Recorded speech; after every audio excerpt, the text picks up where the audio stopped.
এই যে দেখেন, হ্যাঁ, আমি রাস্তা দিয়ে যাচ্ছিলাম, আমাদের এক কৃষক ভাই দুইটা মহিষ একসাথে এরম রোডের পাশ দিয়ে খাওয়াচ্ছে মহিষদেরকে।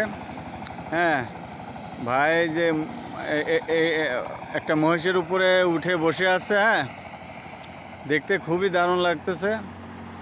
অনেকে তো এই মহিষ আপনারা তেমন দেখেন না, আর মহিষের উপরে যে কৃষকরা বসে মহিষ চালায় কিংবা মহিষ নিয়ে চলে, এটা তো অনেকে দেখতে পারেন না। একটু দেখেন, এই যে দুইটা মহিষ। এটা আমরা আমরা মহিষের মালিকের সাথে একটু কথা বলি। ভাই, আপনার নাম কি? মোহাম্মদ রুহুল আমিন। ও, আপনার মহিষ দুটো কতদিন ধরে পোষেন? 1 বছর 1.5 বছর। ও তাই। তো আপনারা ভাইয়ের কথা শুনলেন। এই মহিষ দুটো কি আপনার খুব শখের? ও ও, মহিষ দুটো আপনার এই দুটো যদি বিক্রি করেন কত টাকা হতে পারে? 6 থেকে 7 লাখ টাকা। ও, মহিষ দুটো কি হাল চাষ করেন?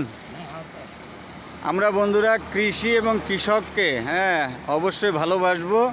আর এই ভাই রুহুল আমিন ভাই না, রুহুল আমিন ভাইয়ের প্রতি আমরা সবাই খেয়াল রাখবো।